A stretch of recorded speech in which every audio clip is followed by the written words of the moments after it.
ನಮಸ್ಕಾರ ಸ್ನೇಹಿತರೆ. ಪುನೀತ್ ರಾಜ್ಕುಮಾರ್ ಈ ಹೆಸರು ಗೊತ್ತಿಲ್ಲದವರು ಯಾರೂ ಇಲ್ಲ. ಅಭಿಮಾನಿಗಳು ಹೃದಯದಲ್ಲಿ ಇಟ್ಟುಕೊಂಡು ಆರಾಧಿಸುವ ಜೀವ ಅದು. ಇಂದು ಅವರು ನಮ್ಮೊಂದಿಗೆ ಇಲ್ಲವಾದರೂ ಅವರ ನೆನಪುಗಳು ಮಾತ್ರ ಸದಾ ಹಸಿರಾಗಿವೆ. ಅಪ್ಪು ಮಗು ಇರುವಾಗಲೇ ಸಿನಿಮಾ ರಂಗಕ್ಕೆ ಕಾಲಿಟ್ಟವರು. ಎಸ್ ಪ್ರೇಮ ಕಾಣಿಕೆ ಚಿತ್ರದ ಮೂಲಕ ಬಣ್ಣದ ಲೋಕಕ್ಕೆ ಪಾದಾರ್ಪಣೆ ಮಾಡಿದವರು ಪುನೀತ್ ರಾಜ್ಕುಮಾರ್. ಬಾಲ ಕಲಾವಿದನಾಗಿಯೂ ಕನ್ನಡಿಗರ ಹೃದಯ ಗೆದ್ದು ತಮ್ಮ ಸ್ಥಾನವನ್ನು ಕೊನೆಯವರೆಗೆ ಉಳಿಸಿಕೊಂಡವರು. ಭಕ್ತ ಪ್ರಹ್ಲಾದ ಚಿತ್ರದಲ್ಲಿ ಅಪ್ಪು ನಟನೆಯನ್ನು ಯಾರಾದರೂ ಮರೆಯಲು ಸಾಧ್ಯವೇ? ಆ ಸಿನಿಮಾದಲ್ಲಿ ನಟಿಸಿ ಅವರು ಐತಿಹಾಸಿಕ ಚರಿತ್ರೆಯನ್ನೇ ಸೃಷ್ಟಿಸಿದ್ದರು ಎಂದು ಹೇಳಿದರೆ ತಪ್ಪಾಗಲಿಕ್ಕಿಲ್ಲ.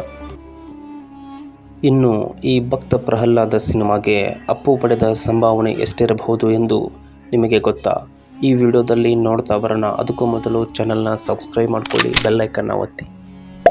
1983ರಲ್ಲಿ ಬಿಡುಗಡೆಯಾದ ಹಿಂದೂ ಪೌರಾಣಿಕ ಕನ್ನಡ ಭಾಷೆಯ ಸಿನಿಮಾ ಎಂದರೆ ಅದು ಭಕ್ತ ಪ್ರಹ್ಲಾದ.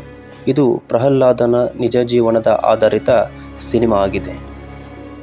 ಅಪ್ಪು ಅವರು ಭಕ್ತ ಪ್ರಹ್ಲಾದನಾಗಿ ಮತ್ತು ಡಾಕ್ಟರ್ ರಾಜ್ಕುಮಾರ್ ಅವರು ತಂದೆಯ ಪಾತ್ರದಲ್ಲಿ ನಟಿಸಿದ್ದರು. ಈ ಸಿನಿಮಾದಲ್ಲಿ ನಟಿಸಿರುವ ಅಪ್ಪು ಅವರಿಗೆ 1,000 ಹಣವನ್ನು ಸಂಭಾವನೆಯಂತೆ ನೀಡಿದ್ದರು.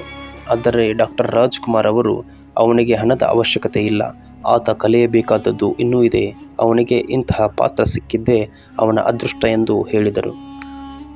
ಈ ರೀತಿ ಹೇಳಿದ ಇವರು ಸಂಭಾವನೆಯನ್ನು ಮರಳಿಕೊಡುತ್ತಾರೆ.